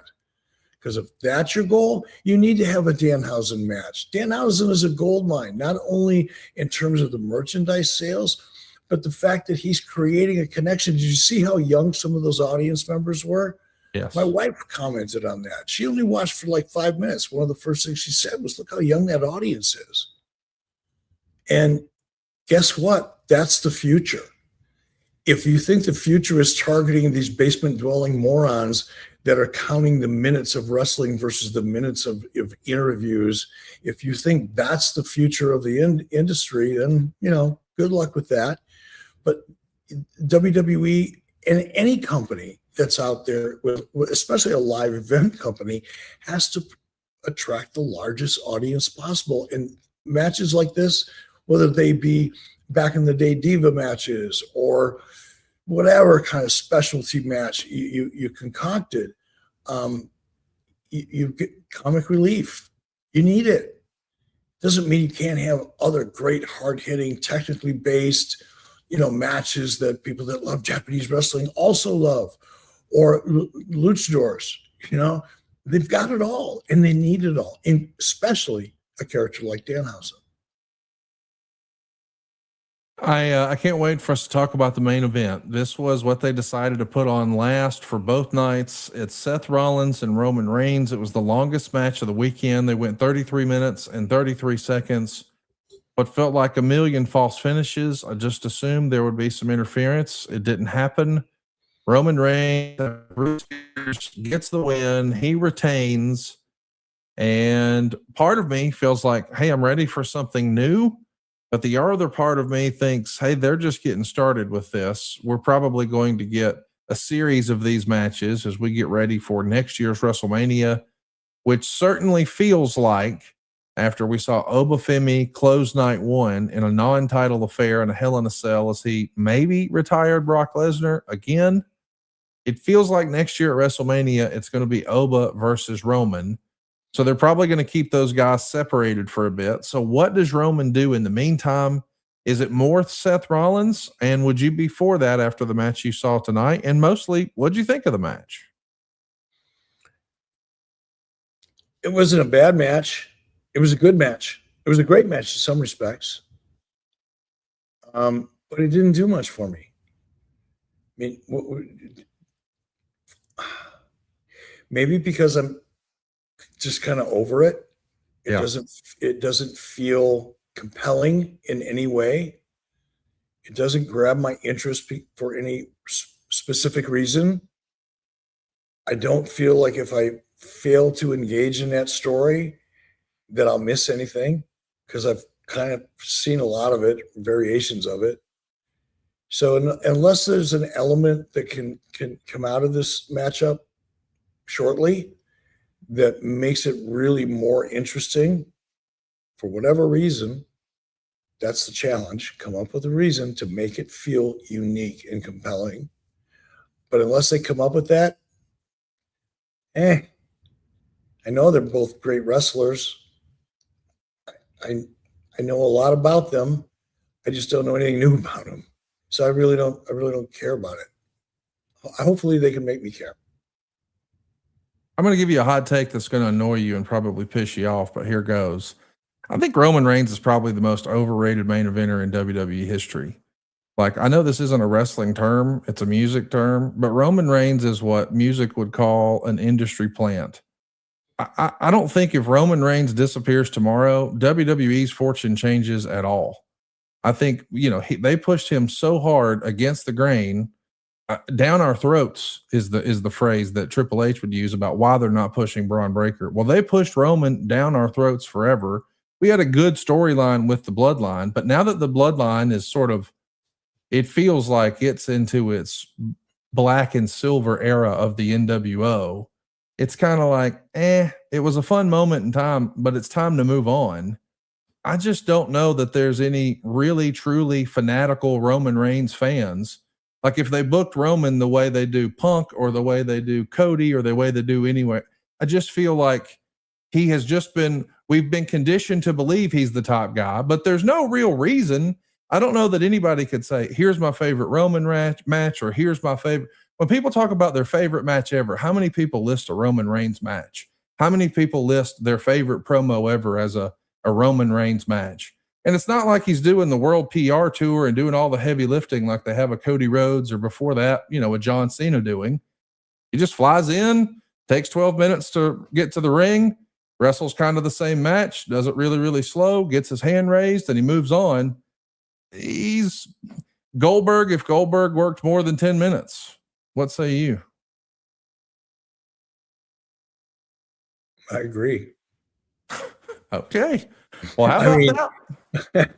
I know that's not what you're expecting, because apparently people think that I support everything WWE, which is clearly not the case. But I give an honest opinion, and I look at things from a business perspective, which probably puts me on the WWE side of the equation for obvious reasons, because they're doing really, really well. But there are things like this that I just shake my head at.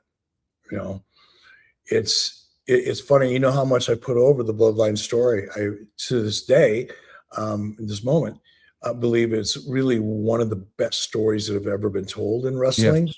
For a lot of different reasons, but it'll never have the impact of the NWO for a variety of other reasons. So because of that, you can't really compare them, is what I'm trying to say in a long-winded way. But like the NWO, which yours truly, I nosedived it by, growing it too big, and the red and white and the wolf pack and derivatives of the original NWO, too many guys into it, diluted the significance of it. Okay. You got me on that. I did that. But because I did that, because it's so obvious, why is WWE doing the same thing? Like, wouldn't somebody say, hey, remember when Bischoff did this with the NWO and you did all, you did this, you did. If there's if there's a compelling story, here we go again. Fucking compelling stories, always at the root of all disappointment and evil. If they can come up with a compelling story that makes it feel new, I'm in, because we know that the creative team has the ability. We've seen it before. They've demonstrated their prowess, so we know it can happen. Doesn't happen every time, but it can. The potential's there. And if they come up with a great story, they can, because the potential's there, and make that feel fresh, boom, I'm in. But if they keep doing what I did, which is riding it till it dies, essentially, people will reflect back on the Bloodline storyline and have a less favorable opinion of it. Not because it wasn't a great story that achieved all the things that a great story needs to achieve in order to be considered one of the best stories that have ever been told. It achieved a lot of those things, if not all of those things. But it's kind of like a fighter that just refuses to retire and goes out there and gets manhandled by somebody 25 years younger. If they would have just stopped 2 or 3 fights earlier, they'd be legends. Now they're footnotes. And that's what will happen to the Bloodline story if they don't come up with a way to either make it more exciting and interesting and live up to the expectation that they've already created with the audience. People like yours truly, I have an expectation. It's your fault. You got me there before. Now get me there again. If not, leave it alone. Come up with something fresh. Go a different direction. So I agree. Yeah, I mean, I can't believe that you agree with me, but I do want to ask you, this is a fun exercise. As a reminder, since we're just getting our heat, I'm getting buried in the comments. Keep them coming. I appreciate it. I know it's a hot take. I've thought it for a long time. I finally said it today. As a reminder, and I want to say this in a loud and clear voice, no one gave a shit about Roman Reigns until he shared the screen with Paul Heyman. And we all agree that Paul Heyman was a part of the Bloodline storyline, and the Bloodline storyline is maybe one of the greatest storylines in WWE history. But would we feel that way without Roman Reigns and Sami Zayn? Specifically, I phrase it that way because it feels like the internet, for whatever reason, has decided, about Jimmy and Jey Uso. Well, what else is there? If you strip away Sami Zayn, you strip away Paul Heyman, do we ever get as invested in the Bloodline storyline? I don't know that we do. If we don't sprinkle in a little rock garnish, does it get as hot as it did? I don't know that we feel that way, but that's just me. What do you think, Eric? Would the Bloodline storyline have worked as well without Heyman and Sami? Well, definitely without Heyman. He was the glue. He was the catalyst. He was the glue, and he was the propellant. You know, he's the reason it all happened. He was the Wizard of Oz behind the scenes, of a master manipulator that had this Svengali-like relationship, you know, with his guys. Heyman was central to that. Sami did such a phenomenal job. He made you believe, even if you weren't already, you know, on the team, so to speak, with the Bloodline, and you aren't already a huge fan, boom, Sami kicked it up another notch. That's why, and that's particularly the addition of Sami's performance in particular, yes, is what made me really engage in the Bloodline story. The rest of it, I'd seen versions of it before. I kind of was part of something that's a version of it before, the template. Just the faction thing, the similarities. But the way it was executed, the depth, and from my perspective, again, business, not, you know, how many minutes in the ring, the story elevated so many people. I mean, NWO did too, but not like this. The number of people that really were able to step up in a relatively short period of time with a lot of focus on them while they were doing it, it was very, very impressive from a business perspective. Some comments here. There's a lot of Samoans. That's true. The host is fishing, bro. Just say you didn't enjoy the main event. I did enjoy the main event. I thought the main event was fine. I'm just saying, hey, we're sitting here having a conversation about why is there a glass ceiling for certain talent? Are they going to roll the dice and move some people up? Like, does anybody think that Roman Reigns is going to beat Obafemi next year at WrestleMania? And if you think that's the case, like, is there really a case for that being what's best for business at this point? Like, let's just process how long he's been positioned as a top guy. His first WrestleMania main event was 2015. That was 11 years ago. Can you imagine if Hulk Hogan main evented 11 WrestleManias in a row? Even they took a break. That doesn't seem to be the case for the Bloodline, and certainly not for Roman Reigns. I'm just saying, for me, I enjoy Roman Reigns as a part of that Bloodline story. I want Heyman by his side. I like the accoutrement. Him as a singles performer, there's a sense of sameness. Even guys like The Undertaker have to switch it up. I'm ready to see something different than. And I want to know from you guys, is that something you're looking for? Or do you think, hey, I'm an idiot and Roman's the man? How about his Poriental says, Conrad, stop hating. You're not getting hired by them. I didn't advocate for a job from them. I don't know where that's coming from. I'm allowed to like something that's a little different than what you like. And for what it's worth, Eric agreed with me. Here's what we can all agree. Roman's getting paid a whole bunch of money, and he needs to manage that money, and you need to manage your money. Cash App can help you do that, especially if you got youngins out there. For all the parents out there with teenagers, we know you're already trying to keep up with a million different things. Cash App is here to make sure that your teens' money and their spending isn't adding to your craziness. With the Cash App card, it's available for teens 13 to 17 with sponsorship by an eligible parent or guardian. Every transaction will trigger a real-time notification for you to see, empowering your teen to practice independence while also giving you peace of mind by keeping track of their spending. You'll also manage everything directly from your own Cash App account without ever having to switch between the two, making it easy to stay connected to your teen's financial activity in a way that's both efficient but also empowering. And listen, nobody wants unnecessary surprises. So here's what you need to know about Cash App. Buddy, there's no monthly fees. There's no minimum balance requirements. There's no hidden charges whenever you send or receive money, but you do get 24/7 fraud monitoring. And if the card ever gets lost, you, the parent, can lock their card right from your phone in just one tap. It's really a cool way to teach your kids about financial responsibility and without ever having to stress about the fine print. You're going to give your kid a little more independence, but still stay in the loop. I think you're absolutely going to love it. They've got a lot of really cool products here too. Like if your teen gets their first job, you can get them access to their checks up to 2 days early. And they can even set personalized savings goals that they set themselves, and it keeps them updated about where they are. But I just love this product, especially for young people. And I want you to know it's never too young to teach your kids about saving. Small steps today can really build stronger habits for tomorrow. So Cash App is now offering teens interest on their savings. Teens can start with as little as just $1 and grow from there without ever paying anything extra. And you can manage everything from your own Cash App account without ever having to switch between the two. So if you're ready to give your teen access to interest on savings, start by downloading Cash App and sponsoring the account today. New Cash App customers can earn $10 if they use the code FAMILY10 in their profile at sign up, and then send $5 to a friend within 14 days. Terms apply. Cash App is a financial services platform, not a bank. Banking services provided by Cash App's bank partners. Prepaid debit cards issued by Sutton Bank, member FDIC. Cash App Visa debit flex cards issued by Sutton Bank, member FDIC, and the Bancorp Bank NA, pursuant to license from Visa USA Inc. See terms and conditions for the Sutton prepaid card, the Sutton debit flex card, and the Bancorp debit flex card. Savings provided by Cash App, a Block Inc. brand. Visit cash.app/legal/podcast for full disclosures. We are live and we are home stretching it here on 83 Weeks, and we have got a lot of fun live questions coming in. Keep them coming. But the biggest question I have for you, Eric, I don't know if you saw this, but over the weekend it was revealed that WWE has filed to trademark AWA. Now, of course, we know they were running a big hullabaloo in Minnesota.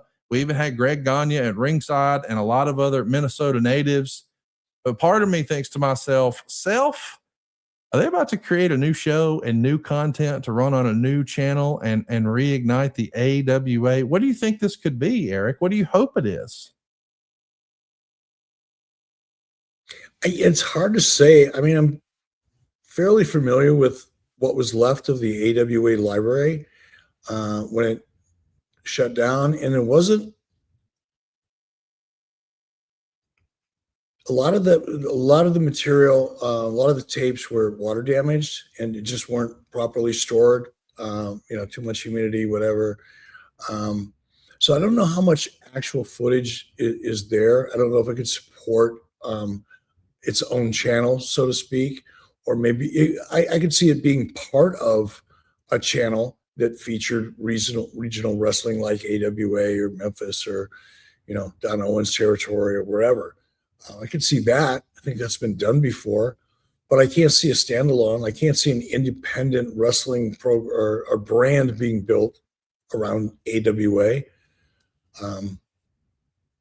But I'm not thinking they're going to leverage the old stuff so much as I wonder, are they going to, just like they sort of called developmental NXT, could they call Evolve AWA and try to get in some sort of Tubi or something like that, like some other service? Because here's the reality. They have got, both companies, AEW and WWE, have an absolute ton of wrestlers who were very worthy of having reps on television, but they have more wrestlers than they have television time. So it feels like the WWE model is to go out and try to secure as many rights fees as you can. Well, you kind of got SmackDown and Raw and NXT sort of already mapped out. They have yet to land distribution, at least in North America, for AAA. But maybe that's because there's a perception from ad buyers that it's a largely Hispanic audience, and they're thinking about how will we sell ads. But if it's the American Wrestling Association, I don't know. It's interesting. I don't know. What do you think? Is there a way they could do another brand? I just don't see it. I mean, you're business case for doing it kind of makes sense to me, except for that there's no revenue on the other end of it.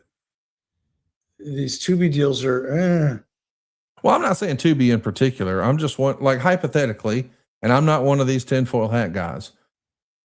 But if there is going to be a shakeup between Paramount and Warner Brothers, and I guess we'll know when the court case is decided next June, maybe there's room for another wrestling show, either on Paramount or on Warner Brothers.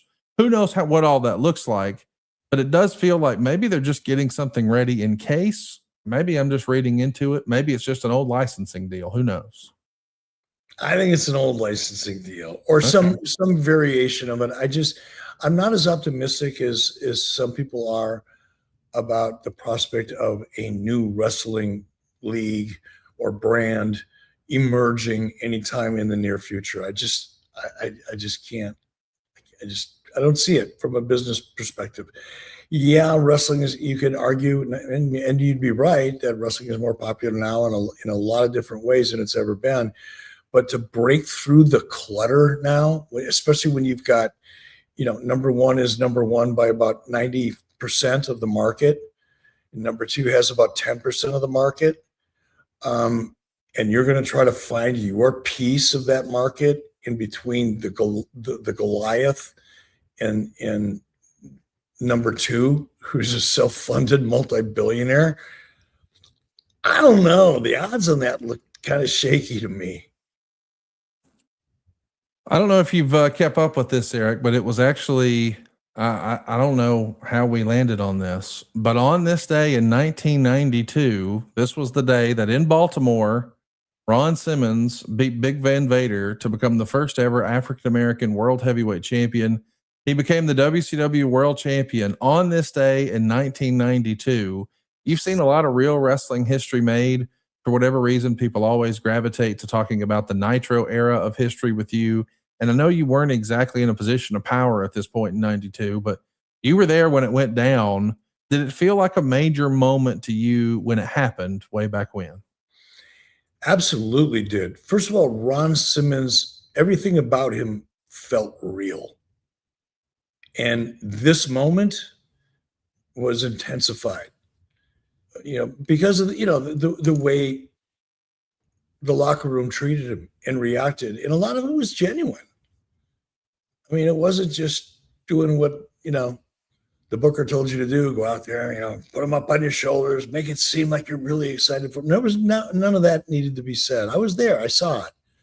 And it was a very, very cool moment. And, Vader certainly deserves a lot of the credit for the way the crowd was into that match, and both live and as well as viewership.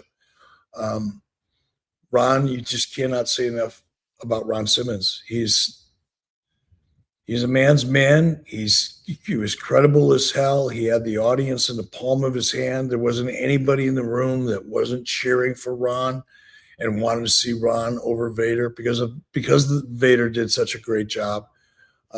It was a magic moment. It was very cool, and it couldn't happen to a classier guy.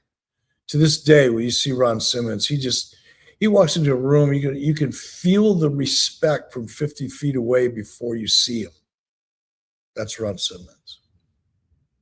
His great close personal friend John Layfield says Ron Simmons is our Jackie Robinson. I don't think it gets any better said than that. Shout out to JBL. I know they had a great time at WrestleCon this weekend. We are live with Eric. We're going to be talking about some NWO anniversaries, but let's rapid fire some of your questions. We'll try to get to them all. AOTV Productions says, hey, Eric, one of WWE's biggest critics right now is JD from New York. He believes Triple H needs to receive his termination papers now. What do you think? Yeah, it's hard for me to comment on these things and not sound like, a bitter old man. So I'm going to not to comment too much other than to say, people, if you only understood, if you only had the foggiest idea of what you're talking about, or if you understood remotely how tilted your perspective is based on your lack of information and real knowledge, certainly experience, it's embarrassing. You're embarrassing yourself, but whatever, it's the internet. It's the reason people jump on the internet to get hate, to spew hate, to watch other people hate, bitch, complain, virtue signal, whatever you need for your dopamine hit is right at your fingertips, and that's where most of these types of comments are really generated from. That and a couple bucks on the side. The B-Man 02 says, Eric, were you disappointed your Hall of Fame speech was during the pandemic era and couldn't have a live crowd? That's a really good question, and I would be lying if I said I haven't thought to myself, or maybe even expressed out loud, not regret, but man, I would have loved that feeling of being out there. And I've talked about it all the time. You people know this. If you've listened to the show more than 3 times, you've heard me say this. There's nothing like the energy you get when you're standing out in the middle. For me, because I wasn't a wrestler, so I didn't get that kind of connection to the audience. But when you're out there, and in my case, had a microphone and control of the entire room, I had everybody's focus, and I could make them do pretty much what I wanted them to do, almost exactly when I wanted them to do it. That's a real powerful drug. And I miss it to this day. I miss it. But I was also grateful to get into the Hall of Fame. And yes, I would have liked to do it in front of a live crowd, but I'm no less grateful for the opportunity and the moment, because it did mean a lot to me. It means a lot to me. I didn't think it would, right? Years ago, because everybody kept saying, when are you going to get inducted? When are you going to get inducted? And for a long time, I was like, probably never, but that's cool. It's not a need. I don't need validation anymore. I know what I did, and I know how I did it, and I'm good. But when it actually happened, I got emotional, and I didn't expect that. And certainly being there and being acknowledged by my peers and social media, obviously, they weren't in front of me. I couldn't feel that energy the same way, but it was there. The people were there, and you feel that love, I guess, is a better way to, if there's a better way to say it. So no, I'm grateful for it. But yeah, it would have been kind of fun to get that fixed one more time. Ryan Nadal 305 says, Eric, I think you need to be honored in Waterloo, Iowa. He was last year. You should have been there. It was a fun time. I got a picture on the wall, dude. Had a great time. Some good people. It was a great time. PJ Taints says, ask Easy E, have there been any discussions about Chad Gable doing RAF or eventually? Any shot at that, you think? Chad Gable trying his hand at Real American Freestyle? I know my partner, Chad Bronstein. I think they've talked, or at least exchanged text, emails. Remember, Chad, before Real American Freestyle, was partners with Hulk Hogan in Real American Beer. WWE owns a percentage of Real American Beer. So there's a business relationship. And I may got those details wrong. I wasn't involved. But there was a business relationship between Hulk, Real American Freestyle, or Real American Beer, and WWE and Chad Bronstein. So Chad was kind of integrated a little bit into WWE with a few people, particularly in the marketing department and things like that. And then he kind of grew his relationship. So when I got there to Real American Freestyle, when I joined that team, one of the things Chad talked about, because he knew my relationship at WWE, was, hey, what about Chad Gable? Because Chad Bronstein wrestled in Ohio. He was a very active, wrestler, and still very engaged in freestyle wrestling as a sport competitor. But he doesn't wrestle anymore, but very involved in the sport, obviously. And he reached out to Chad, and I think Gable, and they've had a conversation or two or text exchange, and I think there's a desire to do it. I don't know how Gable feels about it. He may not. We've talked to, I'm not going to mention names, but we talked to one other very legitimate, collegiate wrestler, and he said, man, I'm not going to go out there and get on the mat with one of those guys and ruin my gimmick. It's not like riding a bike. You may have been really, really good at it 10 years ago, but if you're going to step on a mat with somebody that's currently, competitive at the world level, it's not going to end well for you. But I can't imagine there'd be a desire to do it. But maybe, wrestlers are strange people. Amateur wrestlers are, and obviously now with Real American Freestyle, professional freestyle wrestlers are very unique people. And sometimes their addiction, like mine, is that energy exchange with the live crowd because of the power that I have, in my hand, the microphone. I think there are athletes who only get that kind of rush when they're competing, when they're grinding with another man on that mat, just one-on-one out there in front of everybody. That's their rush. And if Gable has that, then yeah, because we'd love to have him. A wrestling historian wants to know, Mr. Bischoff, during your time working for WWE, was there ever a pay-per-view where you walked into the arena and you were impressed by the presentation? I think specifically he's asking about the set. Did you have a favorite WWE pay-per-view set back in the day? I don't, because it was my favorite pay-per-view, I'll default and say Halloween Havoc. It was the most thematic, really, of our pay-per-views because it was all around the Halloween's, holiday event. But WWE, do you have a WWE one? Oh, a WWE one. I don't even think I was there at the time, but that one, I think it was for SmackDown with the fist coming through. Yeah, that's right. SmackDown. Yeah. That was pretty cool. Different. Kind of told you what the show was all about without even, you could just, no audio, freeze frame that shot. You could probably figure out what that show is. That's kind of a cool thing. Shout out to Ray Dotson 92. He says, Eric, I miss WCW. I have both of your books. Sauce Inc. says, can I get a please? Come on now, Phil. That's not very fair.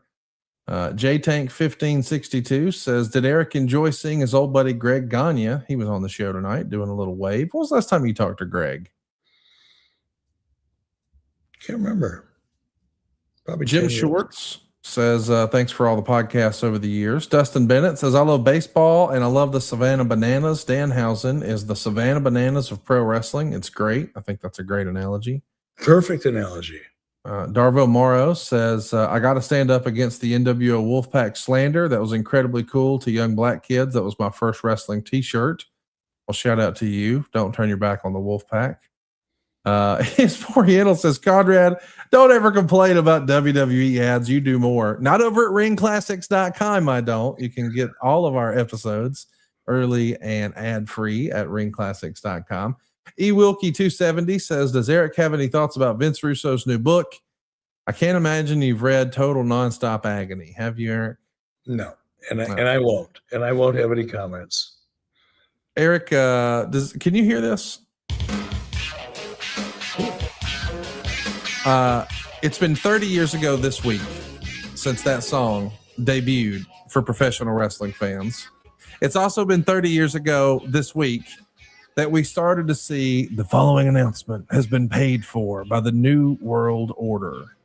And I don't know that you guys ever got really enough credit for that, because if you recall, when we first saw Scott Hall and Kevin Nash, they weren't coming out from the back. They were coming in through the crowd. They were trying to do a hostile takeover.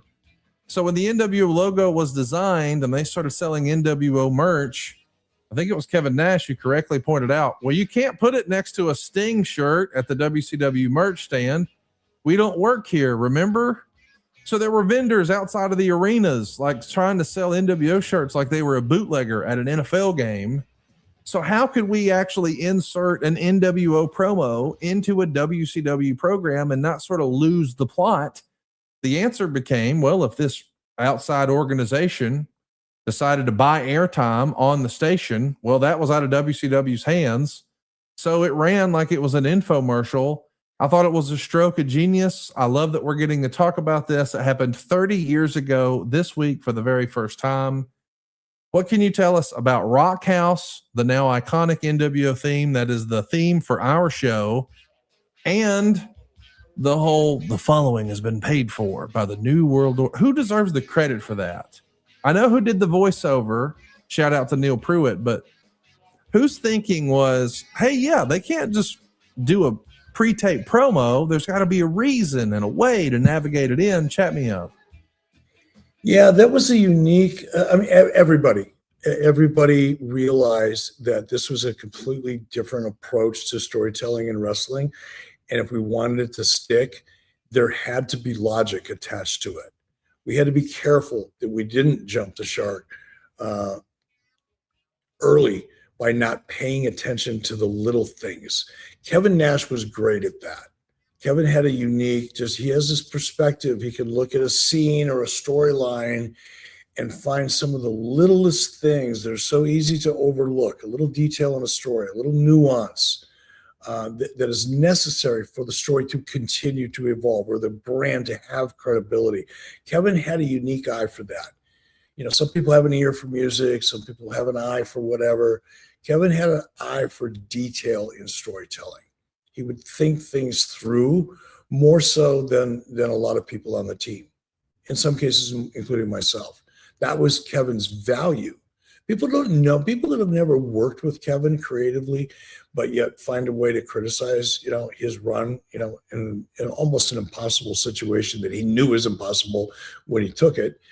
Um, but if you've never worked with Kevin, you don't really understand the unique perspective that he has and ability.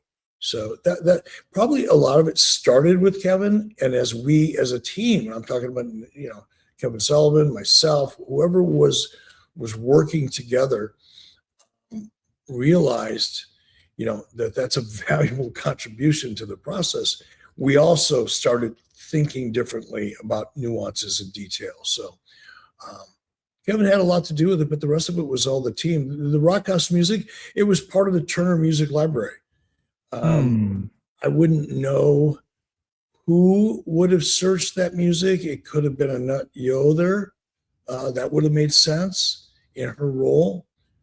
But it could have been a number of people that just, you know, reached over across the aisle to or the atrium and reached our counterparts over at Turner Music and said, "Hey, what do you got that we can pick some music from?" They sent over a digital library, and we sat down and went, "Okay, let's start going through it." Somebody, don't know who, found that song, brought it to me. I think there was maybe two or three others, and they wanted me to sit down and, you know, see what they've narrowed it down to. Heard this one, and that was it.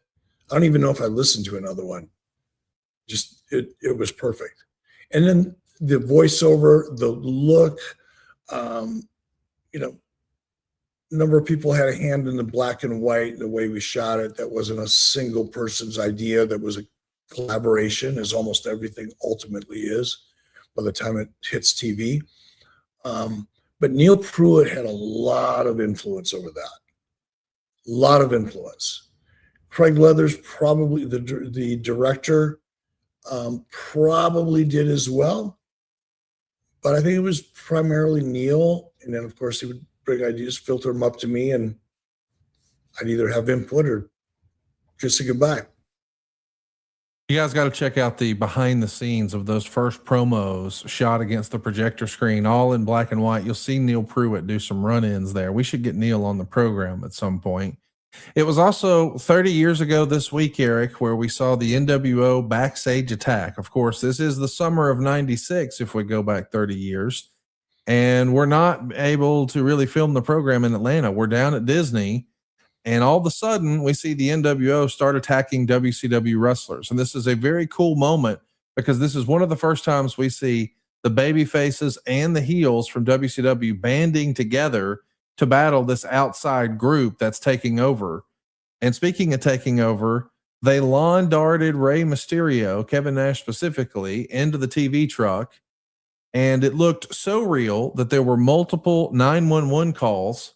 The police were called, ambulances were called. The Macho Man is so caught up in it, he jumps on the top of the limo as it's speeding away. This felt real. And Kevin Sullivan said that this was the best thing he ever did in his wrestling life. And think about what all that encompasses. But the idea that you get baby faces and heels to, I guess we would say, break kayfabe, to band together against this rival group coming in now, trying to take over. And meanwhile, on the other channel, you've got TL Hopper and Sal Sincere and, it's just not the same. This felt so real. I think that's the word I would use to describe the scene. When you think about the most important moments to establishing the NWO, obviously Scott Hall coming down the stands on your birthday in May, that's near the top of the list. Hogan dropping the big leg, that's near the top of the list. Hogan spray painting the belt with the NWO, that's going to be on the list. But this backstage attack, I think, often gets overlooked. This was a magical night. Take us back to that night. What do you remember about it, and why was it so special?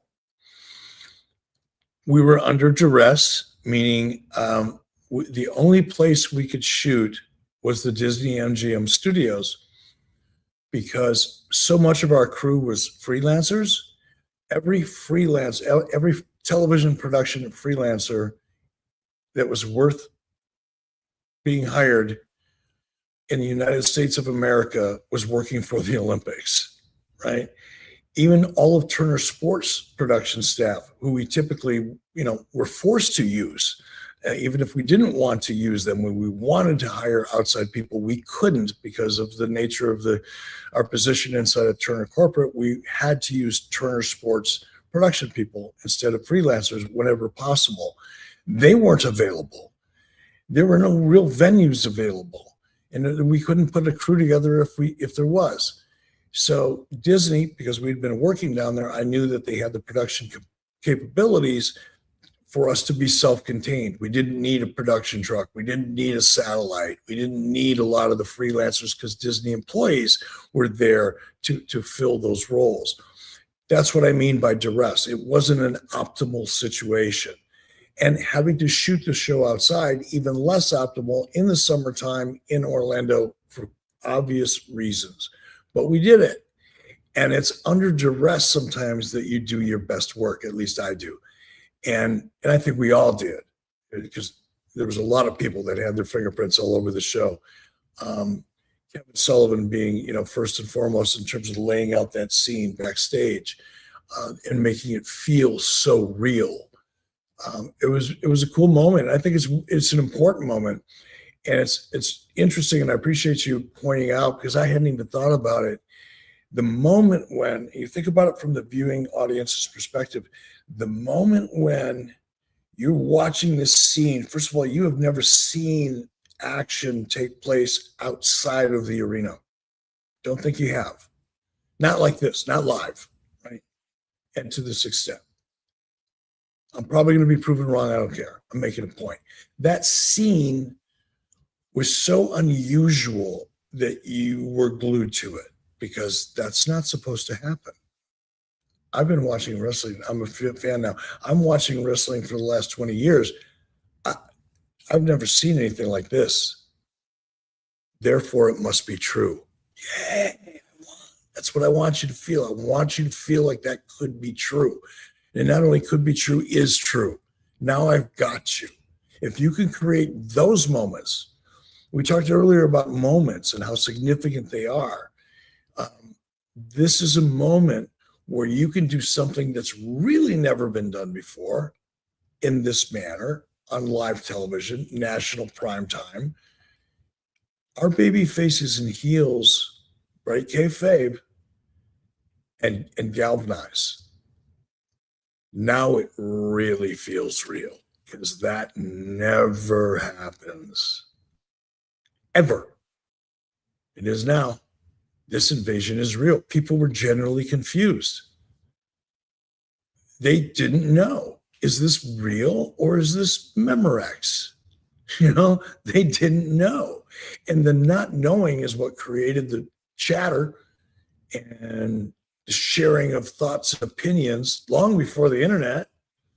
Not long, but before the internet, long before the internet as we know it today, for sure. It was word of mouth. It was back when water cooler talk actually mattered, long before social. So it may be one of the most important moments in Nitro history in terms of elevating the reality and locking the audience in on us. We want to hear from you guys. What do you remember about that moment 30 years ago this week when the backstage attack happened? We've always just boiled it down to Kevin Nash lawn darted Rey Mysterio, but it was much bigger than that. People believed. We were able to allow them to suspend their disbelief. They picked up the phone and they called the freaking police about a TV show. If that happened today, people would say, you got to get locked up, buddy. You need to be in a loony bin. But we all wanted to believe so badly back then. And man, you hooked us and we loved it. And we're great to celebrate that song 30 years ago, Eric. What an iconic theme song. And what a SummerSlam. It's all in the rearview mirror. We're going to be talking more about the NWO next week. We're going to be doing some deep dives. We've got some fun stuff planned this summer. Hit the subscribe button, turn on the notifications bell, and tell a friend about 83 weeks with Eric Bischoff. You know, my grandfather used to say, there's no stress like money stress, son. Well, are you feeling that right now? Let me help. You've got a friend in the mortgage business in me, and I've helped families just like yours save hundreds of dollars a month. Seriously, we've helped listeners to this podcast save up to $800 a month. At savewithconrad.com, we routinely help our podcast listeners consolidate all of their high interest rate credit cards into just one much lower monthly payment. Would you like to lower your monthly payments? Wouldn't it be nice to skip your next 2 house payments? Are you finally ready for some breathing room and peace of mind? Start saving money today with your friend in the mortgage business, me, at savewithconrad.com. You don't need perfect credit. You don't need money out of your pocket. And if we can't help you save some cash, we won't waste your time. You see, at savewithconrad.com, we don't say no. We say not yet, but here's how. We want to be your mortgage advisor for life. So find out how easy it is to finally get rid of your credit card debt once and for all, get a much lower monthly payment, and even skip your next 2 house payments. Let's find out how much money you can save for free at savewithconrad.com. NMLS number 1281698 and 203902. Equal housing lender. Savewithconrad.com.